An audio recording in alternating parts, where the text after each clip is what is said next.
What's going on, guys? Well, back again with another video for you guys now. I hope you're all having a lovely day. I've got some good news for you guys, an update on Morata, Loftus-Cheek, prediction lineup under Lampard at the start of the season against towards the end of the season. If you enjoy my content, please do smash the like button, get to at least 200 likes. If you're new here, subscribe, hit the bell notification to stay up to watch us. New on 6.6k subscribers. Thank you to everyone that's been, tuning into my channel. Like I said in my last video, I'll be trying to upload a video every 1 to 3 days, so please do tune in. If you got any questions, feedback, hit me up on the social medias here, Snapchat, Instagram, Twitter, everything at Worldwide Chelsea. Let me know how I can improve this channel. What do you want to see next? A video on wingers, strikers, defenders? Let me know in the comments or let me know on any of these social medias. Please do add me up on these, of course. And like I say in all my videos, please comment your thoughts and opinions on each topic I speak about today. So the first one, Morata. Yesterday in my video I've been saying that Chelsea were threatening to, cut the entire deal with Morata to Atletico Madrid. And today we've got an agreement. Morata 50 million to Atletico Madrid. Brilliant news.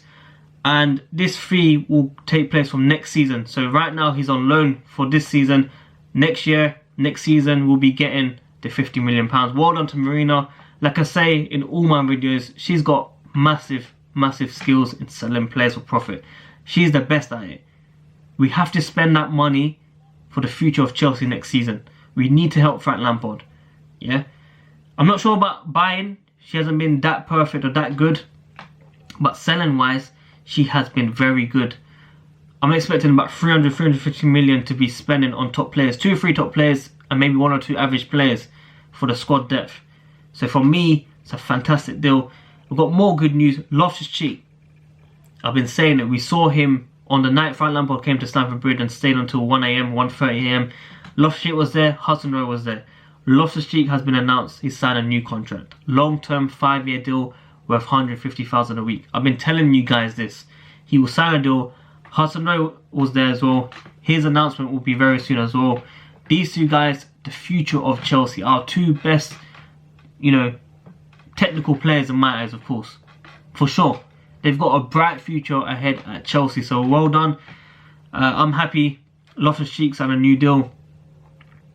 He's going to be special, man. He's going to be special. I just wish his injury recovery goes well and let him come back very slowly in the new year, of course. So, into my prediction video. I'm going to start with Kepa. I just want to say, so many doubts last season about him. His price tag. Could he live up to it? Vital saves. Top performances. I just want to say, as a person, he's grown. Under Sarri, Man City, Carabao Cup final, I was a bit frustrated because he didn't listen to the manager, but I think he's learned his lesson. He was dropped. He understood what he done was wrong. He wanted to show that, he could take us to the penalties and be a hero. And it happens. Emotions get to us. But overall, as a person, he will adapt to this. Professionally, will improve, of course. And he'll be our future check. We expected Quarter to be that person, of course, but Kepa for me will be that player for sure. Petr Cech, I hope these 2 guys communicate. I hope Cech gives him some advice, and I hope he improves his game, because for me, he's up there. He'll be a future world-class keeper for sure in the coming years. So well done, Kepa. Keep it up. Right back, I know many guys aren't Reece James. His injury has come out very slowly. September, October probably. But we have to be realistic. Even if he was fit, I expected Azpi to be starting. Experience. And you just don't see these players getting dropped at the start of the season. I personally, I don't see it. I think the youth, the loanies will be integrated very slowly. I expect Azpi to be at the start of the season.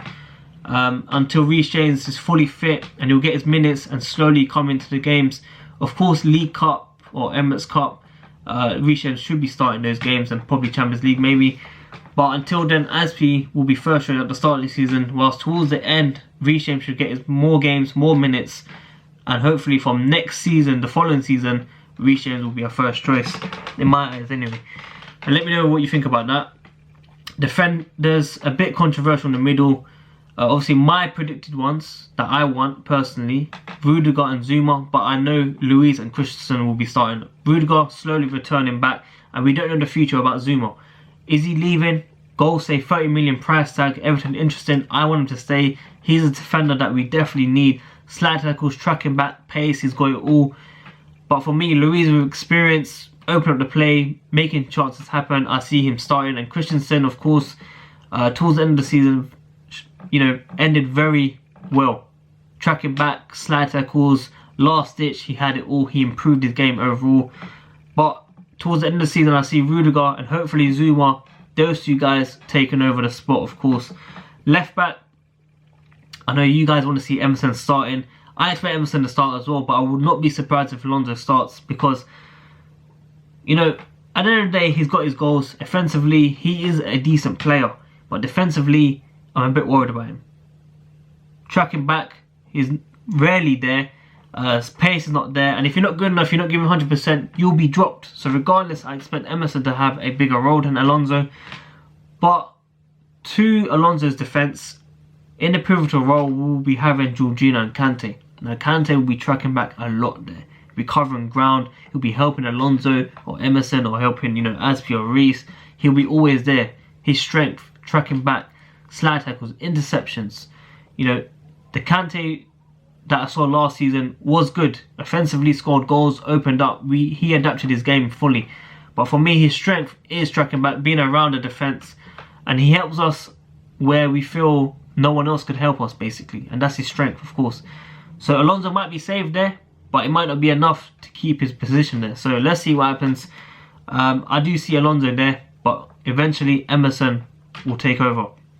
And like I said, in the middle, Jorginho picking up the ball from deep, like I said in my tactical video, helping David Luiz make those special passes, breaking up the defence because they like played through the middle rather than like wide and making chances happen. So for me, Kovacic will be rotating with him, especially in the big games against Liverpool, City, and maybe Tottenham.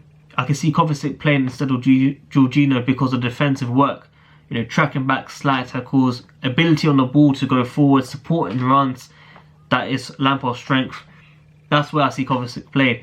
Talks about Bakayoko.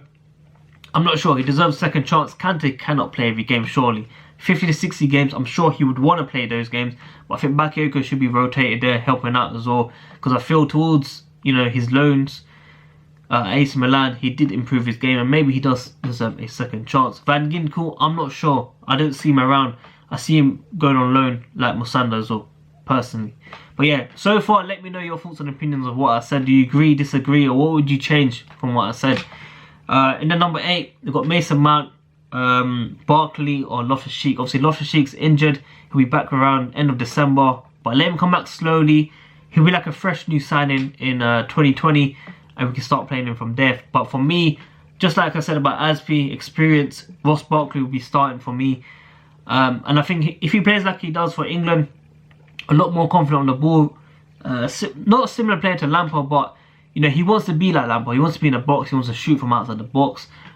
I think Lampard is the best man to give him that advice, give him that confidence again, give him a second chance, and let him try. Let him try and improve his game. Because I know at another club he will do it. So why not at Chelsea?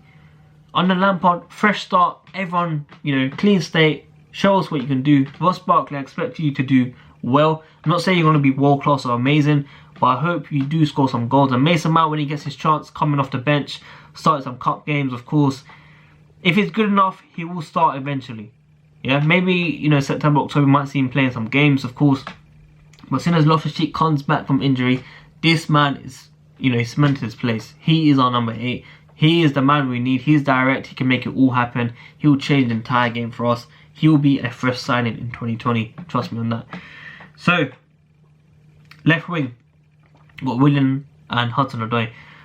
Now obviously HUDSON-ODOI's injuries come back very slowly. He'll be back around September, fully fit.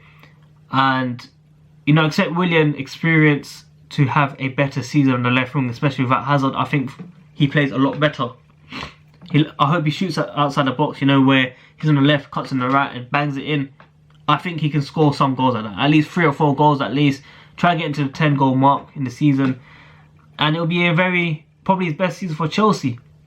And maybe then fans won't be too negative towards him. I expect better from him, especially with Hazard not here. And I wish him the very best, of course. But as soon as HUDSON-ODOI is back fully fit, he will be taking over, man. This guy, he's got the potential to be a top player in the future. He can take on the man. He can cross. He can shoot. He's got everything. This guy, this boy, he's amazing. Yeah? His new deal's coming, I promise you. On the right, got Pulisic. Hefty price tag coming here. The pressure will be on his shoulders. But I know the way he ended at Dortmund, the runs he can make, scoring goals, he's got it in him. Even if Sancho played better than him, he still gave 100%. He still made it happen. Goals, everything's there. He can adapt. And Lampard's the best man to give him that advice on how to improve or where he can improve. And Pedro, when we need him in big games coming off the bench, he can change the game. He just needs one chance, one goal. He's that type of player that can be bad or average, you know, for the majority of the game, but he just needs one chance and he will take it. You know, under Conte's season, Everton, Tottenham, you know, he scored some vital goals for Sorry at the start of the season. For me, he's still needed at the club, just for some experience and seeing off a game and making chances happen.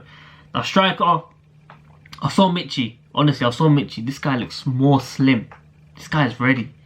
I'm telling you, I said in my last video, this guy is ready. He's saying, I hope I, you know, prove fans right for supporting me, and I think he will get his chance. I think he's got experience around the world now. He's ready to lead the line. Tammy Abraham, for me, will be coming off the bench. I see him coming off the bench around, you know, 70, 75 minutes and getting that experience. And he might just need one chance, goal approach and scores. That's all we need at Chelsea. The strikers don't score enough. We want these strikers to score goals. We don't care about performance right now. We want these guys to get the confidence in scoring goals. Now, Giroud, for me, he can help these two guys. He can give advice. And I know that he wants to be, you know, playing a lot more. And I think in cup games, he'll be playing those games. That's my opinion. But towards the end, I see HUDSON-ODOI, Pulisic, and Michy, our main three.